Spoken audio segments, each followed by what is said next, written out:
Assalamu alaikum, chers frères et sœurs. Au cœur des enseignements de l'islam, l'apparition de l'imam Mahdi, que la paix soit sur lui, occupe une place particulière et suscite une profonde réflexion parmi les croyants. L'imam Mahdi est décrit comme un guide divinement choisi, envoyé pour rétablir la justice et l'équité à une époque où l'injustice et la corruption domineront le monde.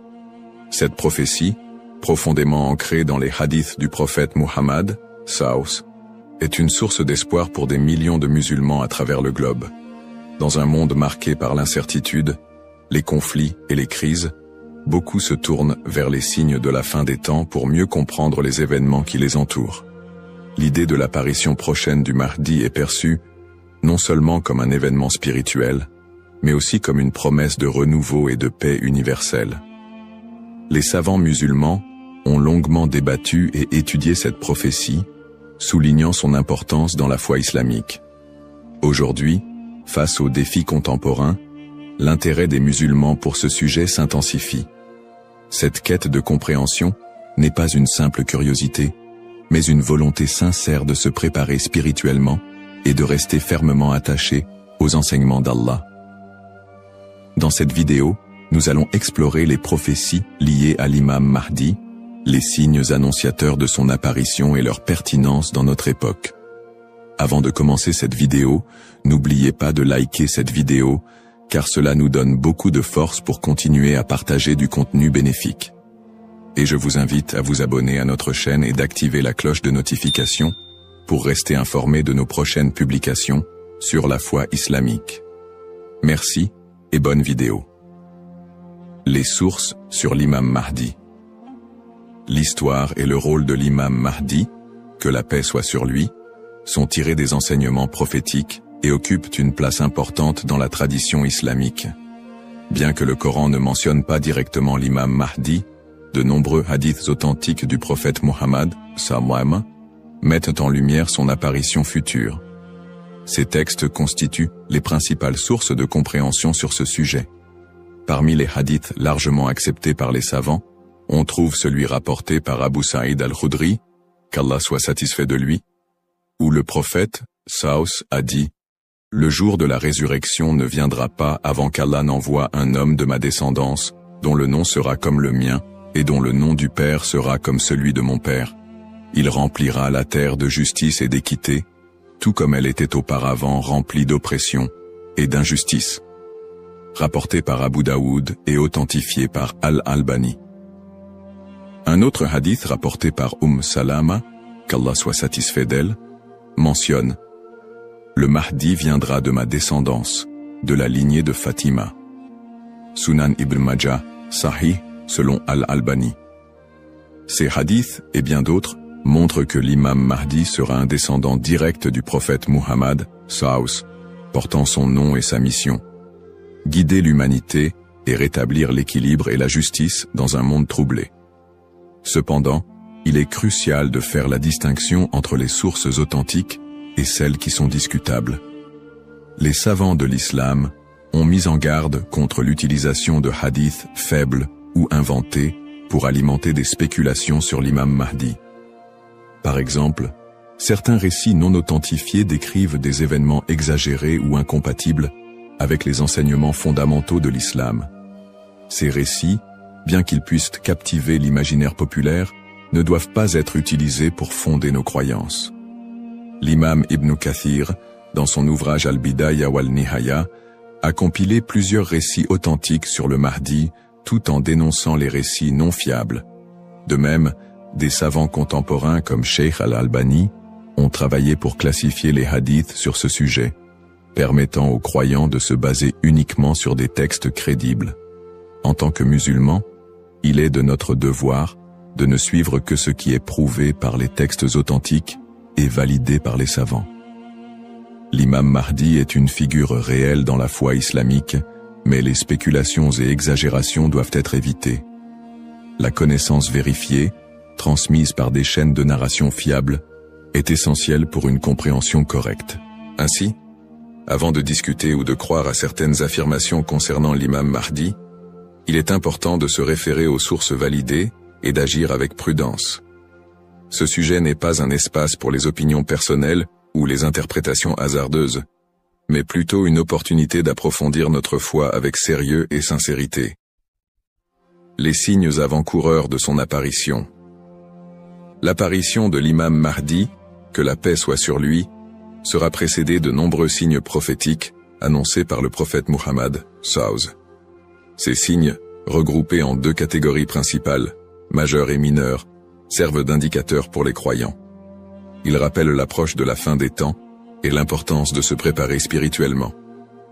Les signes mineurs de la fin des temps. Les signes mineurs, également appelés Ashrat al-Sa'a, sont des événements qui se manifestent progressivement dans le temps. Beaucoup d'entre eux sont déjà visibles aujourd'hui. Parmi les signes mentionnés dans les hadiths, la prolifération des injustices et des oppressions.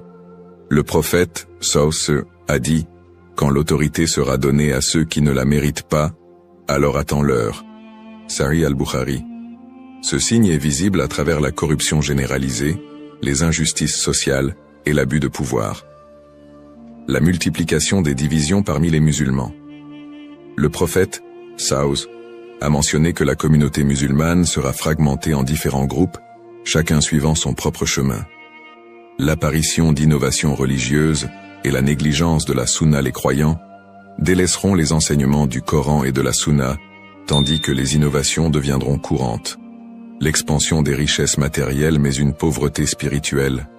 Dans un hadith rapporté par Abu Huraira, R.A., le prophète, SAW, a dit « L'heure ne viendra pas avant que la richesse ne devienne abondante au point que personne n'acceptera une aumône. » Sahih al-Bukhari. La dégradation des mœurs.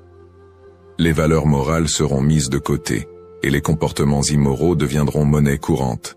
Ces signes, bien qu'inquiétants, sont aussi une opportunité pour les croyants de retourner vers Allah, de se repentir et de renforcer leur foi. Les signes majeurs de la fin des temps. Les signes majeurs sont des événements extraordinaires et universels qui marqueront une étape décisive avant l'apparition de l'imam Mahdi et le jour du jugement. Parmi ces signes, la montée de grands troubles et conflits mondiaux. Des guerres intenses et des désordres sans précédent se propageront, causant chaos et destruction. L'émergence du Dajjal, l'Antéchrist. Le Dajjal apparaîtra comme un grand trompeur, prétendant être divin. Il sera un test majeur pour les croyants. L'imam Mahdi sera un guide spirituel crucial pour affronter cette épreuve. L'apparition d'un feu en Arabie, le prophète, SAW, a dit « L'heure ne viendra pas avant qu'un feu ne sorte du Hijaz et éclaire les coups des chameaux à Bousra. » Sahih al-Bukhari. Le lever du soleil à l'ouest. Ce phénomène surnaturel marquera un point de non-retour pour le repentir des gens. La descente de Jésus, Issa, que la paix soit sur lui, Jésus, As, reviendra pour soutenir l'imam Mahdi, vaincre le Dajjal et instaurer la justice. Événements actuels liés aux signes. De nombreux croyants se demandent si les événements contemporains, tels que les catastrophes naturelles, les pandémies, les guerres et l'érosion des valeurs morales, pourraient être liés à ces signes prophétiques. Bien que certains événements puissent sembler correspondre, il est important de rappeler que seul Allah connaît le moment exact de la réalisation de ces prophéties. Interprétation des signes par les savants. Les savants islamiques soulignent que les signes de la fin des temps ne doivent pas être interprétés littéralement ni utilisés pour prédire des dates précises. Leur rôle est de renforcer notre foi et de nous rappeler l'impermanence de ce monde. Cheikh al-Islam Ibn Taymiyyah et d'autres érudits ont mis en garde contre les spéculations excessives, rappelant que les prophéties doivent être comprises dans leur contexte spirituel et non comme des prédictions mondaines. Se préparer tout en restant modéré. Face à ces signes, les musulmans sont appelés à se tourner vers Allah par la prière, la lecture du Coran et les bonnes actions. Il est essentiel de ne pas sombrer dans la panique ou les théories sensationnalistes, mais plutôt de renforcer notre foi et notre confiance en Allah. Comme le prophète SAW l'a dit, « Agissez tant que vous êtes en vie ». Un rappel essentiel. Enfin, Il est crucial de se souvenir que seul Allah connaît le moment exact de l'apparition de l'imam Mahdi et du jour du jugement.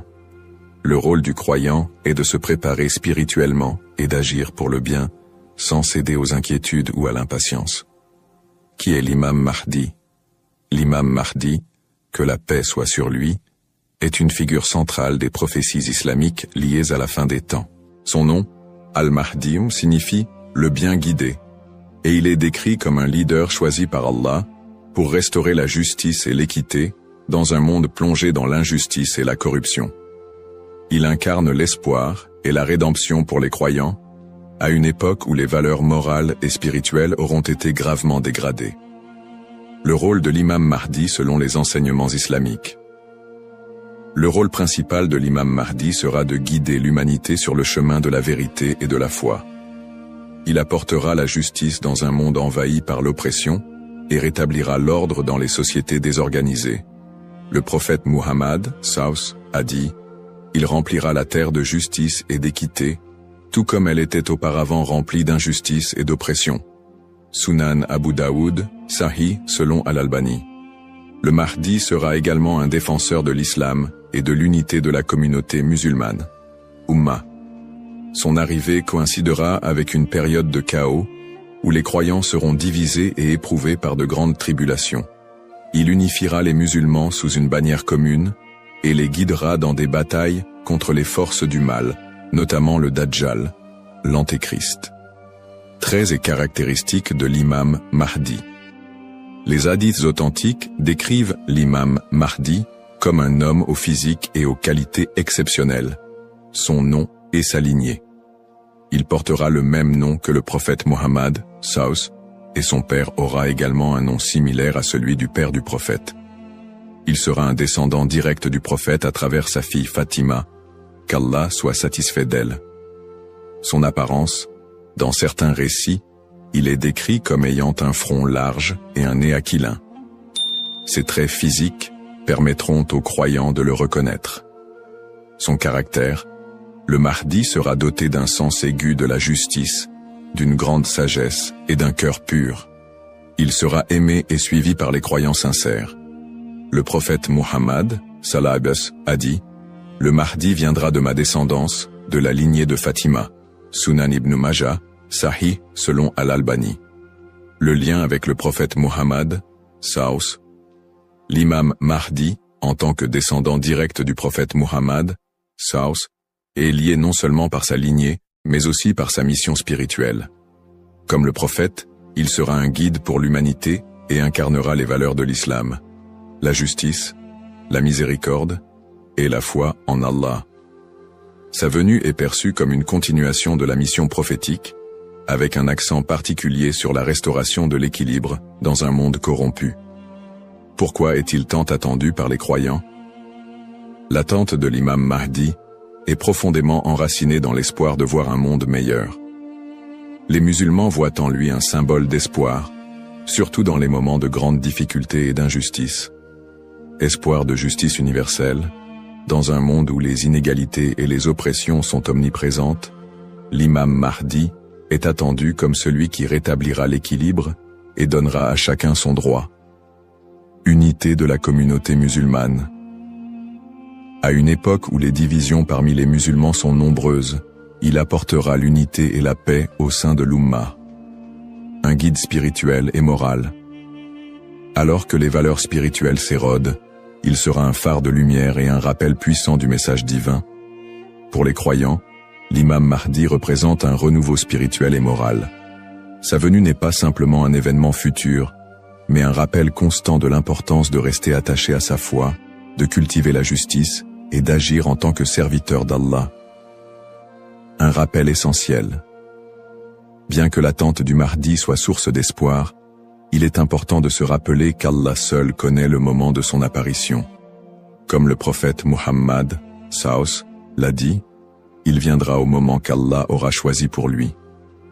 Cette croyance nous rappelle de nous concentrer sur nos propres actions et de renforcer notre foi en préparation à cet événement majeur. Le rôle du croyant en attendant l'imam Mahdi. L'attente de l'imam Mahdi, que la paix soit sur lui, est une réalité profondément ancrée dans la foi islamique. Cependant, cette attente ne doit pas être perçue comme une justification pour l'inaction ou la passivité. Au contraire, le croyant est appelé à renforcer sa foi, ses bonnes actions et son lien avec Allah dans cette période d'attente. Se concentrer sur ses propres actes et sa foi. L'attente de l'imam Mahdi ne signifie pas que les croyants doivent simplement espérer un changement sans agir. Allah nous rappelle dans le Coran, « Certes, Allah ne modifie pas l'état d'un peuple tant qu'il ne modifie pas ce qui est en eux-mêmes. » Sourate Ar-Ra'd 13-11. Cela implique que chaque croyant doit se concentrer sur l'amélioration de ses propres actes, de sa foi et de son comportement. L'imam Mahdi ne viendra pas pour accomplir ce que nous négligeons, mais pour guider une communauté déjà engagée dans la voie d'Allah. Pratique recommandée pour le croyant. En attendant l'imam Mahdi, le croyant doit s'efforcer de maintenir une relation forte et constante avec son Créateur. Voici quelques pratiques essentielles. La prière, salah. La prière est le pilier central de l'islam et le premier acte dont le croyant sera jugé. L'accomplissement régulier des prières obligatoires et surérogatoires est crucial pour renforcer notre foi.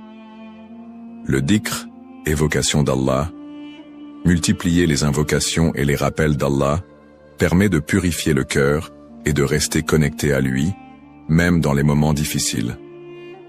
Le prophète Saus a dit, « Le meilleur rappel est « La ilaha illa Allah » Il n'y a de Dieu qu'Allah. La lecture du Coran. Le Coran est la lumière et la guidance pour tout croyant. Sa lecture régulière, accompagnée de méditation sur ses significations, est essentielle pour maintenir un lien avec les enseignements divins. Le tawakkul, confiance en Allah. Face aux épreuves, le croyant doit placer sa confiance totale en Allah, tout en faisant les efforts nécessaires pour s'améliorer. Agir et être un modèle de vertu. L'attente de l'imam Mahdi n'est pas une excuse pour négliger nos responsabilités personnelles, sociales ou spirituelles. Au contraire, chaque croyant doit être un modèle de vertu et d'excellence dans tous les aspects de sa vie, dans sa famille, en éduquant ses enfants dans les valeurs islamiques et en maintenant une atmosphère de piété et d'amour, dans sa communauté, en participant à des œuvres caritatives, en favorisant l'unité et en soutenant ceux qui en ont besoin, dans sa conduite quotidienne, en respectant les enseignements de l'islam, en évitant les péchés et en recherchant l'agrément d'Allah dans toutes ses actions. Un rappel d'équilibre et de responsabilité. L'imam Mahdi n'est pas une figure miraculeuse venue pour résoudre tous les problèmes du monde sans notre participation. Son apparition sera une bénédiction pour ceux qui se seront préparés en renforçant leur foi et en accomplissant leurs devoirs religieux et sociaux. Le prophète Muhammad Saus a dit « Travaillez pour ce monde comme si vous alliez vivre éternellement, et travaillez pour l'au-delà comme si vous alliez mourir demain. » Cette sagesse rappelle aux croyants l'importance de trouver un équilibre entre les affaires mondaines et spirituelles, tout en se préparant à l'apparition du Mahdi. En résumé, attendre l'imam Mahdi est une opportunité pour chaque musulman de devenir une meilleure personne, en s'engageant activement dans le bien et en restant fidèle à la voie tracée par le prophète Muhammad. Saus. Les erreurs fréquentes et mises en garde. L'attente de l'imam Mahdi est une croyance importante en islam, mais elle doit être abordée avec prudence et discernement. Les spéculations non fondées et les interprétations erronées des signes peuvent conduire à des malentendus et à des dérives, s'éloignant ainsi des enseignements authentiques de l'islam. Les spéculations non fondées sur son apparition. De nombreuses personnes, face aux troubles mondiaux et aux épreuves, se livrent à des spéculations sur l'apparition imminente de l'imam Mahdi. Certains affirment même avoir vu des signes ou identifié des individus comme étant le Mahdi. Ces spéculations, bien qu'alimentées par l'inquiétude ou l'espoir, sont souvent basées sur des sources faibles ou des interprétations personnelles. Le prophète Muhammad Saus nous a rappelé que seul Allah connaît le moment de ces événements. Quant à l'heure, nul ne la connaît, si ce n'est Allah. Sourate Luqman, 13-6 Shiunu 13-6 Shipatru. Il est donc essentiel de rester vigilant face à ceux qui prétendent connaître des détails précis ou fixer des dates, car cela va à l'encontre des enseignements islamiques. Les dangers d'interpréter les événements sans preuve solide. L'histoire a montré que certains individus ou groupes ont abusé de la croyance en l'imam Mahdi pour manipuler les gens, provoquer des divisions ou instaurer des mouvements extrémistes. Ces interprétations sans fondement solide peuvent semer la confusion et détourner les croyants de leur foi. Les savants mettent en garde contre l'interprétation erronée des textes prophétiques sans une connaissance approfondie. L'utilisation des événements actuels pour affirmer des prophéties sans preuve solide. La propagation de fausses informations ou d'idéologies qui ne reposent pas sur le Coran et la Sunna. Les conseils des savants pour éviter les dérives. Pour se prémunir contre ces erreurs, les savants recommandent les points suivants. S'appuyer sur les sources authentiques, étudier les hadiths authentiques et éviter les récits douteux ou faibles. Ne pas se précipiter dans les conclusions, rester humble et reconnaître que seul Allah connaît la vérité absolue. Consulter les savants compétents, s'adresser à des érudits fiables pour toute question ou doute sur les prophéties. Se concentrer sur ses propres actes, plutôt que de se perdre dans des spéculations inutiles, renforcer sa foi et accomplir ses devoirs religieux. Un rappel essentiel. L'apparition de l'imam Mahdi est un événement certain, mais son moment reste un secret d'Allah. Le prophète Muhammad SAW nous a enseigné l'importance de ne pas se perdre dans des conjectures, mais de rester attaché aux principes de l'islam et de faire confiance à Allah. Celui qui place sa confiance en Allah, il lui suffit. Sourate At-Talaq, 65-3. En résumé, chaque croyant doit éviter les pièges des spéculations et des interprétations erronées et se concentrer sur l'essentiel, sa relation avec Allah et son engagement à suivre les enseignements du prophète SAW. L'importance de l'espoir et de la confiance en Allah. Dans un monde rempli de défis, d'épreuves et d'incertitudes, il est essentiel pour les croyants de maintenir un profond sentiment d'espoir et une confiance absolue en Allah. La promesse de l'apparition de l'imam Mahdi, que la paix soit sur lui, n'est pas un appel à la peur, mais un rappel de la miséricorde et de la sagesse infinie d'Allah. Ne pas céder à la peur ou à l'anxiété. Les épreuves de la vie peuvent parfois paraître écrasantes, mais Allah nous rappelle dans le Coran. Ne vous laissez pas abattre et ne soyez pas tristes. Vous êtes les supérieurs si vous êtes croyants. Sourate Al-Imran 3:1-39. Plutôt que de succomber à l'anxiété face aux troubles du monde ou aux signes de la fin des temps, les croyants doivent se rappeler que ces événements font partie du plan divin. Allah est le meilleur des planificateurs, et tout ce qui se passe a une raison profonde, même si elle nous échappe. Chaque épreuve est une opportunité de se rapprocher d'Allah. Les moments de difficulté sont, en réalité, des occasions uniques pour renforcer sa foi et son lien avec Allah. Le prophète Muhammad SAW a dit « La récompense est proportionnelle à l'épreuve. Lorsqu'Allah aime un peuple, il l'éprouve. » Sahih al-Bukhari. Au lieu de voir les épreuves comme des obstacles, elles doivent être perçues comme des moyens d'expier nos péchés, de purifier nos cœurs et d'accroître notre patience et notre gratitude. Les pratiques comme le dhikr, la prière et la lecture du Coran permettent de transformer ces épreuves en des opportunités de rapprochement avec Allah. Plus le croyant se connecte à son Seigneur, plus il trouve de sérénité et de force face à l'adversité.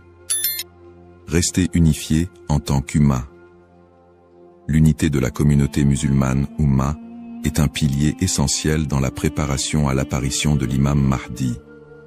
La division affaiblit les croyants et les détourne de leurs objectifs spirituels. Allah nous appelle à l'unité dans le Coran. Et cramponnez-vous tous ensemble au câble d'Allah et ne soyez pas divisés. Sourate Al-Imran 3:1-3. En restant unis, les croyants peuvent surmonter les épreuves collectives et se soutenir mutuellement dans la foi. L'entraide, le pardon et l'amour fraternel sont des valeurs fondamentales pour bâtir une communauté forte et résiliente. Un rappel d'espoir et de sérénité. Allah est toujours avec ceux qui placent leur confiance en lui. Le prophète Muhammad, Savus, nous a enseigné que même dans les moments les plus sombres, Il y a toujours de l'espoir pour ceux qui se tournent vers Allah avec sincérité. Il a dit, étonnante est l'affaire du croyant. Tout ce qui lui arrive est un bien pour lui. Si un bonheur l'atteint, il remercie, et c'est un bien pour lui. Et si un malheur l'atteint, il patiente, et c'est un bien pour lui. Sahih Muslim. Ainsi, en renforçant notre foi, en restant unis et en plaçant notre confiance en Allah, nous transformons les moments d'incertitude en des opportunités de grandir spirituellement et de construire un avenir meilleur pour l'Ummah. Conclusion inspirante. En résumé, la prophétie de l'apparition de l'imam Mahdi est un rappel puissant pour les croyants de renforcer leur foi, d'être attentifs aux enseignements d'Allah et de se préparer spirituellement à l'au-delà. Nous avons exploré les sources authentiques qui mentionnent l'imam Mahdi, les signes avant-coureurs de son apparition et son rôle dans la restauration de la justice et de l'équité. Nous avons également mis en lumière l'importance pour chaque croyant d'agir, de cultiver la patience et de ne pas tomber dans des spéculations infondées. Ces enseignements sont une invitation à la réflexion personnelle. Suis-je prêt à rencontrer mon Seigneur? Ai-je accompli les devoirs qu'Allah m'a confiés? L'attente de l'imam Mahdi doit nous pousser à purifier nos intentions, à accroître nos bonnes actions et à renforcer l'unité de l'Ummah. Terminons cette réflexion par une invocation sincère. Ô Allah, guide-nous sur le droit chemin, raffermis notre foi et aide-nous à être parmi ceux qui te plaisent. Protège l'humanité des épreuves et des divisions et accorde à l'Ummah l'unité et la paix. Fais de nous des serviteurs sincères et prépare nos cœurs à accueillir tes bénédictions. Amin. Puisse Allah nous accorder la patience, la sagesse et la force d'être des modèles de vertu et de foi. Bismillahir-Rahman-ir-Rahim. Au nom d'Allah, le tout miséricordieux, le très miséricordieux. Assalamu alaykum wa rahmatullahi wa barakatuh. Que la paix, la miséricorde et les bénédictions d'Allah soient d'armois sur vous tous. Attention, beaucoup de croyants commettent une erreur sans s'en rendre compte. Une erreur qui peut affecter leur relation avec Dieu. Lorsque l'appel à la prière du Maghrib retentit, qu'est-ce que vous faites en premier? Vous précipitez-vous sur la nourriture pour rompre votre jeûne et manger un repas complet avant de prier? Ou bien vous accomplissez immédiatement votre prière avant de prolonger l'iftar? Saviez-vous que retarder volontairement la prière du Maghrib après avoir bien mangé peut être une erreur grave? Beaucoup de musulmans prennent l'habitude de s'asseoir longuement pour manger après l'adhan, sans se rendre compte des conséquences spirituelles que cela peut engendrer. Pourtant, la prière est la première chose sur laquelle nous serons jugés, alors pourquoi prendre le risque de la négliger même temporairement? Dans cette vidéo, nous allons voir ensemble pourquoi il ne faut jamais retarder la prière du Maghrib après l'iftar. Quelles sont les recommandations du prophète Mohammed, paix et bénédiction de Dieu sur lui, et comment adopter la bonne attitude afin de ne pas tomber dans cette erreur. Préparez-vous à découvrir un enseignement essentiel qui pourrait transformer votre manière de pratiquer votre foi. Avant de commencer cette vidéo, n'oubliez pas de liker cette vidéo, car cela nous donne beaucoup de force pour continuer à partager du contenu bénéfique. Et je vous invite à vous abonner à notre chaîne et d'activer la cloche de notification pour rester informé de nos prochaines publications sur la foi islamique. Partagez-la avec vos proches et laissez un commentaire pour me dire ce que vous en pensez. Merci et bonne vidéo. Explication du problème. La prière du Maghrib est l'une des 5 prières obligatoires en islam. Elle marque la fin du jeûne quotidien pendant le mois de Ramadan et se situe à un moment clé de la journée, juste après le coucher du soleil. Son importance est capitale, car en tant que prière prescrite, elle doit être accomplie dans son temps imparti et ne peut être retardée sans raison valable. Le prophète Mohammed, paix et bénédiction de Dieu sur lui, a insisté sur la nécessité d'accomplir les prières à l'heure.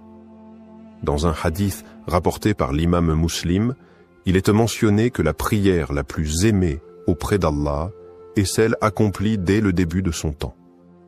Cela signifie que retarder volontairement la prière sans excuse légitime est une erreur à ne pas prendre à la légère. Que faut-il faire en premier, prière ou iftar? Lorsque l'appel à la prière du Maghrib est lancé, la question se pose. Faut-il d'abord prier ou d'abord manger? Selon la tradition prophétique, la meilleure approche est de rompre rapidement le jeûne avec quelques dattes ou de l'eau, puis d'accomplir immédiatement la prière du Maghrib avant de prendre un repas complet. Un hadith authentique rapporté par Al-Bukhari et Muslim montre que le prophète Mohammed, paix et bénédiction de Dieu sur lui, rompait d'abord son jeûne avec quelques dattes avant de prier. Cela permet d'honorer l'ordre divin en priorisant la prière tout en calmant la faim.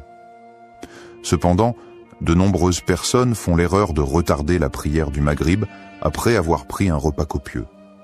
Elles s'installent à table, commencent par manger un repas complet, discutent en famille et prennent parfois même un dessert avant de se souvenir qu'elles doivent accomplir leur prière. Pourquoi certaines personnes retardent-elles la prière après avoir mangé? Plusieurs raisons expliquent pourquoi certains croyants repoussent la prière du Maghrib après l'iftar. L'habitude culturelle. Dans certaines familles et traditions, il est courant de faire un long repas dès l'iftar, en considérant la prière comme une action secondaire qui peut être accomplie plus tard. La faim intense. Après une journée entière de jeûne, beaucoup ressentent un besoin immédiat de manger et ont peur de ne pas avoir assez d'énergie pour prier. L'influence de l'environnement. Dans les grandes réunions familiales ou les repas collectifs, il peut être difficile de s'éloigner de la table pour accomplir sa prière à l'heure. Le confort après le repas. Après avoir bien mangé, on peut être pris d'une sensation de fatigue ou de lourdeur qui rend la prière plus difficile à accomplir avec concentration et sérénité. Les conséquences de cette habitude. Lorsqu'on prend l'habitude de retarder la prière après un long repas, plusieurs problèmes se posent. On risque d'oublier la prière en restant occupé avec le repas, les discussions et les distractions. L'esprit devient moins concentré après un repas copieux, ce qui diminue la qualité de la prière. On ne respecte pas l'enseignement prophétique qui encourage à prier dès que possible après la rupture du jeûne. Il est donc essentiel de revoir nos priorités. L'iftar est important, mais la prière du Maghrib doit toujours passer en premier après avoir rompu le jeûne rapidement. Les conséquences d'un retard volontaire. La prière est le pilier central de l'islam et doit être accomplie à l'heure prescrite. Dans le cas du Maghrib, il est crucial de comprendre pourquoi retarder volontairement cette prière après un long repas peut être une erreur grave aux yeux de Dieu. Premier, l'enseignement du prophète Mohammed, paix et bénédiction de Dieu sur lui. Le prophète Mohammed, paix et bénédiction de Dieu sur lui, a enseigné que la meilleure manière d'accomplir la prière est de la faire dès que l'appel à la prière est lancé. Il a dit « Les meilleures actions aux yeux d'Allah sont la prière faite à son heure, la bonté envers les parents et le combat dans le sentier d'Allah. » Rapporté par Al-Bukhari et Muslim. Concernant le Maghrib, il a été rapporté qu'il rompait son jeûne avec quelques dattes ou une gorgée d'eau, puis se levait immédiatement pour prier. Ce comportement est une sunna claire que les croyants doivent suivre pour éviter de tomber dans le piège du retard volontaire. 2. Les erreurs courantes commises durant le mois de Ramadan. Malheureusement, de nombreuses personnes commettent des erreurs pendant le Ramadan en retardant leur prière du Maghrib pour plusieurs raisons. Prendre un repas complet avant de prier. Beaucoup mangent un repas copieux dès l'iftar, ce qui les amène à repousser la prière. Prolonger les discussions après le repas. En famille ou entre amis, il est facile de se laisser emporter par les discussions et de ne plus voir le temps passer. Se sentir trop fatigué ou lourd après le repas. Un repas important peut entraîner une sensation de somnolence ou de paresse, rendant l'accomplissement de la prière plus difficile. Se laisser distraire par les réseaux sociaux ou la télévision. Après avoir mangé, certains préfèrent regarder la télévision, utiliser leur téléphone, ou se distraire plutôt que de prier immédiatement. Ces erreurs peuvent sembler anodines, mais elles ont un impact spirituel et religieux majeur. Troisième. Preuve tirée du Coran et des hadiths sur l'importance de la ponctualité dans la prière, Allah insiste dans le Coran sur l'importance de préserver la prière et de la faire à l'heure. Soyez assidus aux prières et surtout la prière médiane. Et tenez-vous debout devant Allah avec humilité. Sourate Al-Baqarah, verset 238. Ce verset rappelle aux croyants qu'ils ne doivent pas négliger ou retarder leurs prières, notamment lorsqu'ils ont la capacité de les accomplir immédiatement. Un autre verset met en garde contre ceux qui retardent volontairement leurs prières. Malheur donc à ceux qui prient tout en négligeant leurs prières, qui sont pleins d'ostentation et refusent l'ustensile de la charité.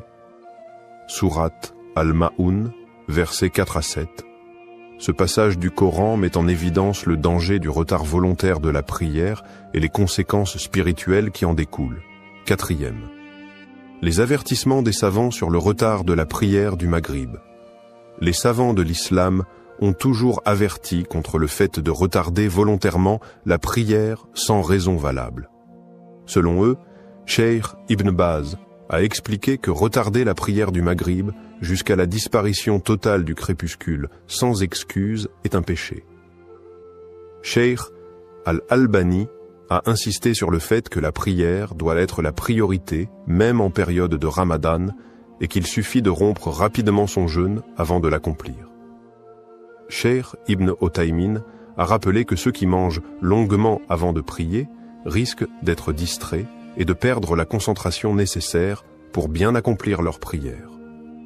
En conclusion, la prière du Maghrib ne doit jamais être retardée volontairement après un repas complet. Pour préserver notre relation avec Dieu et suivre l'exemple du prophète, nous devons rompre notre jeûne avec quelques dattes et de l'eau, puis prier immédiatement avant de reprendre notre repas sereinement. Ne laissons pas les distractions du repas nous éloigner de l'adoration la plus précieuse, la prière. Ce que disent les textes religieux sur l'ordre entre iftar et prière. La question de l'ordre entre la rupture du jeûne, iftar, et la prière du Maghrib a été abordée dans plusieurs sources islamiques, notamment le Coran, les hadiths du prophète Mohammed, paix et bénédiction de Dieu sur lui, et les avis des savants. Il est donc essentiel de comprendre quelle est la meilleure approche à adopter pour suivre la voie correcte. Premier. Que disent les textes religieux? Le prophète Mohammed, paix et bénédiction de Dieu sur lui, a donné une indication claire sur la manière dont il rompait son jeûne et accomplissait la prière.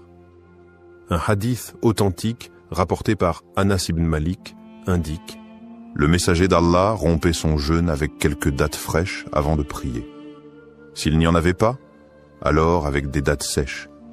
Et s'il n'y en avait pas, alors avec quelques gorgées d'eau. Rapporté par Abu Daoud, At-Tirmidhi et authentifié par Al-Albani. Ce hadith montre que le prophète ne prenait pas un repas complet avant de prier, mais se contentait d'une petite quantité de nourriture pour rompre le jeûne rapidement, puis accomplissait la prière du Maghrib avant de manger davantage. L'importance de prier à l'heure est également confirmée par un verset du Coran. Accomplis la prière au déclin du soleil jusqu'à l'obscurité de la nuit, et fais aussi la récitation du Coran à l'aube, car la récitation à l'aube a des témoins. Sourate Al-Isra, verset 78. Ce verset montre que chaque prière doit être accomplie à son heure spécifique, et le Maghrib ne fait pas exception. 2. L'exemple du prophète et des compagnons. Le comportement du prophète, paix et bénédiction de Dieu sur lui, était toujours équilibré et basé sur la modération. Il ne retardait pas la prière après un long repas, mais il ne priait pas non plus en étant affaibli par la faim. Ses compagnons suivaient également cette pratique. Ils rompaient leur jeûne rapidement, priaient le Maghrib, puis prenaient le temps de bien manger par la suite. Cela leur permettait de combiner l'adoration et le bien-être du corps, sans sacrifier l'un au profit de l'autre. Un autre hadith du prophète appuie cette approche. Les gens resteront sur la bonne voie tant qu'ils s'empresseront de rompre leur jeûne. rapporté par Al-Bukhari et Muslim. Cela signifie qu'il est recommandé de ne pas retarder l'iftar, mais cela ne signifie pas qu'il faut prolonger le repas au point de retarder la prière. Troisième, réfutation des idées reçues sur le fait de trop retarder la prière. Certaines personnes pensent à tort que il est préférable de manger un repas complet avant de prier pour avoir de l'énergie. La prière peut être retardée tant qu'elle est faite avant l'Isha. Ces arguments ne sont pas fondés sur les enseignements du prophète. Manger un repas complet avant de prier peut rendre la prière plus difficile en raison de la sensation de lourdeur et de fatigue. D'autres disent que la prière peut être retardée après le repas tant qu'elle est accomplie avant la prière de l'Isha. Mais cette approche va contre la recommandation de prier dès que possible. Retarder sans raison valable peut entraîner une négligence et une perte progressive de la rigueur spirituelle. Quatrième, analyse des opinions divergentes. Il existe deux grandes approches concernant la question du Maghrib et de l'iftar. Premier avis, rompre le jeûne avec quelques dattes et de l'eau, puis prier immédiatement. Cet avis est largement recommandé car il est basé sur la sunna du prophète et permet de préserver la priorité de la prière tout en calmant la faim. Deuxième avis, prendre un repas avant de prier. Certains savants estiment que si une personne est trop affamée pour se concentrer dans sa prière, elle peut manger un peu plus que quelques dattes avant de prier, mais sans prolonger inutilement le repas. La meilleure approche reste celle du prophète, rompre rapidement le jeûne, accomplir la prière immédiatement, puis profiter du repas en toute sérénité. Conclusion, le Coran, les hadiths et les avis des savants convergent vers une même règle. La prière du Maghrib ne doit pas être retardée volontairement après un repas prolongé. Le prophète nous enseigne que la meilleure manière d'agir est de rompre le jeûne avec quelques dattes et de l'eau, puis de prier immédiatement. Ne laissons pas nos habitudes alimentaires nous éloigner de l'adoration d'Allah. Faisons passer la prière avant tout, et Allah nous accordera sa bénédiction. Conséquences spirituelles et impact sur la foi. L'islam accorde une place centrale à la prière, qui est le premier acte d'adoration sur lequel nous serons jugés le jour du jugement. Retarder systématiquement la prière du Maghrib après un long repas peut sembler anodin, mais en réalité, cela a un impact profond sur la spiritualité, la discipline religieuse et la relation avec Allah. Premier, perte progressive de la rigueur spirituelle. Lorsqu'un croyant prend l'habitude de retarder la prière sans raison valable, il commence à affaiblir son engagement religieux. En effet, la prière est censée être une priorité absolue et non un simple rituel secondaire à caser dans son emploi du temps. Allah dit dans le Coran, « La prière a été prescrite aux croyants en des temps déterminés. » Sourate An-Nisa, verset 103. Cela signifie que chaque prière doit être accomplie à son heure précise. Lorsqu'on retarde une prière pour des raisons futiles, cela peut ouvrir la porte à la négligence et à terme, entraîner une baisse de foi et une perte de connexion avec Allah. Exemple concret, un frère témoigne. Avant, je prenais l'habitude de manger un repas complet avant de prier Maghrib. Puis un jour, j'ai réalisé que souvent je traînais tellement que je priais juste avant Isha. En changeant mon habitude et en priant immédiatement après l'iftar, j'ai senti une amélioration énorme dans ma concentration et ma discipline religieuse.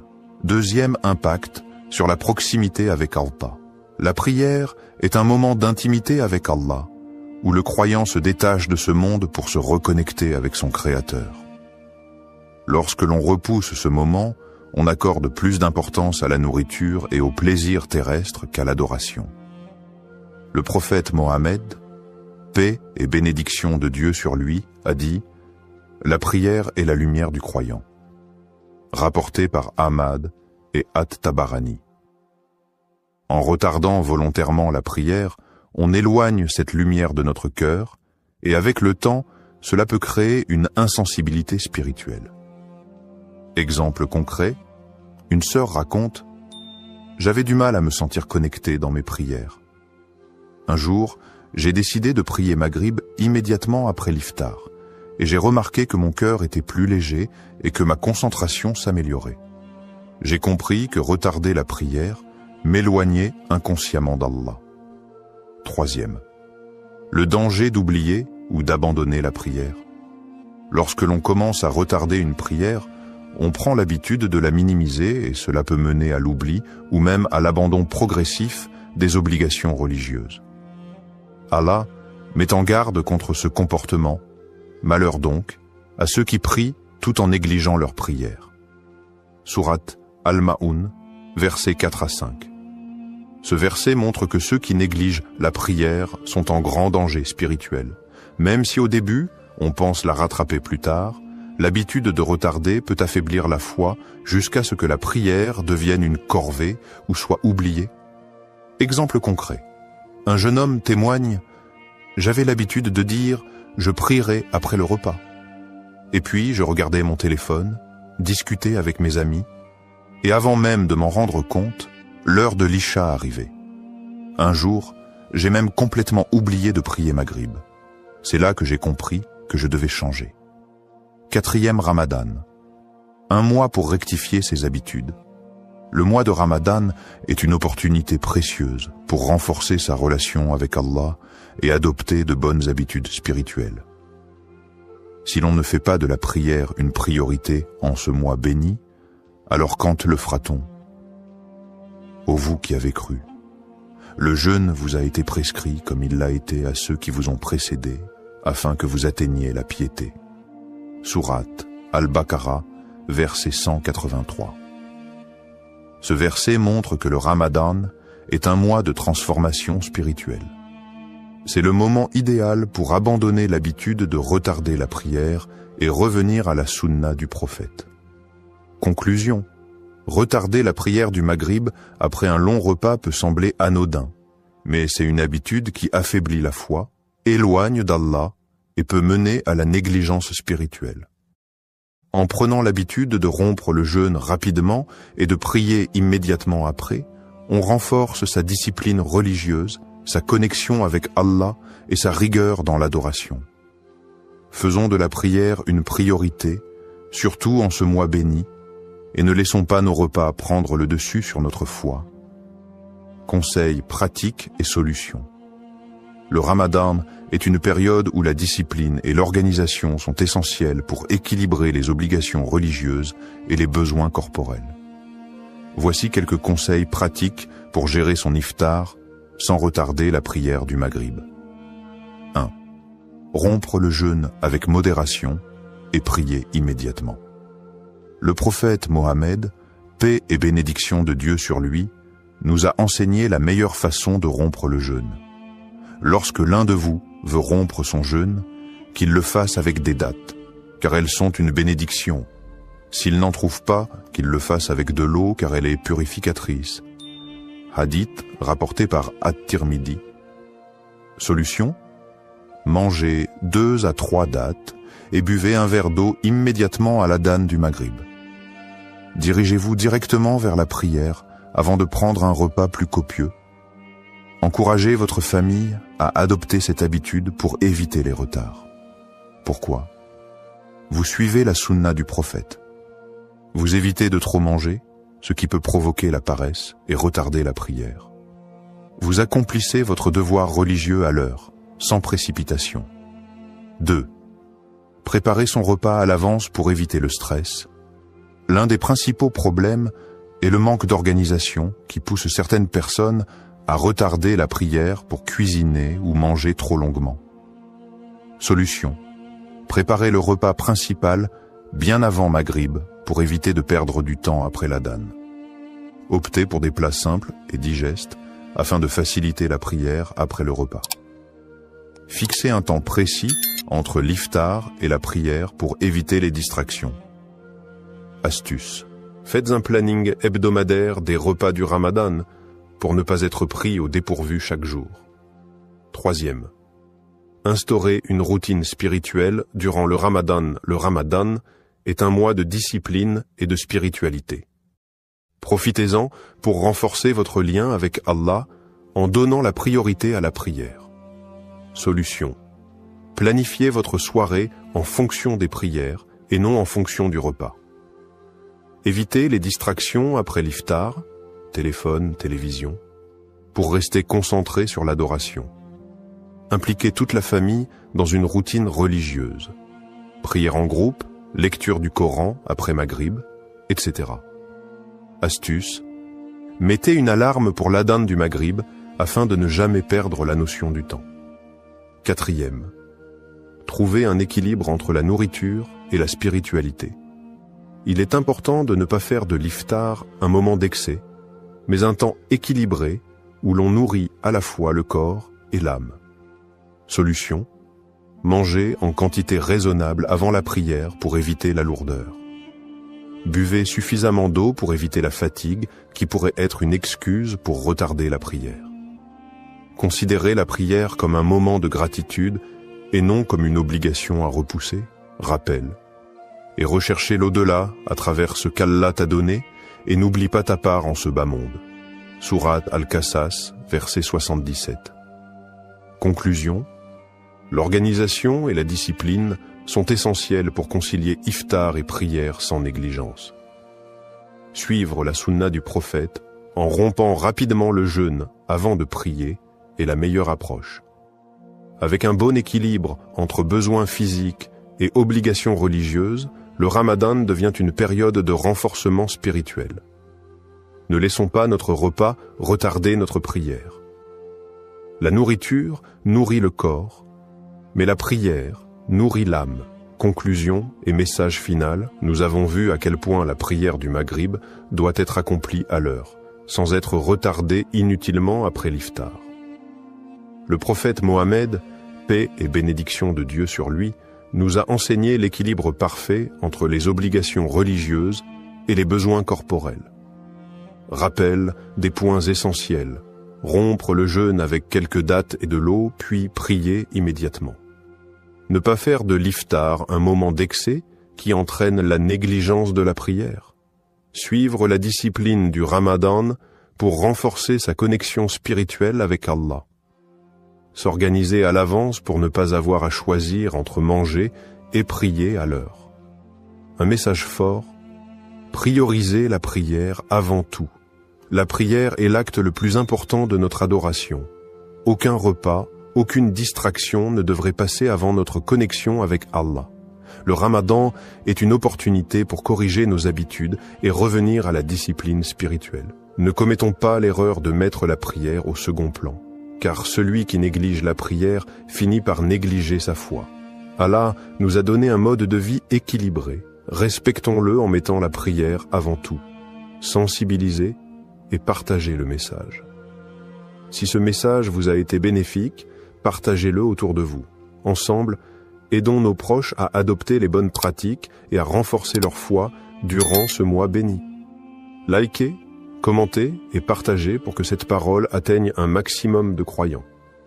Invocation finale pour la motivation et la bénédiction, ô Allah.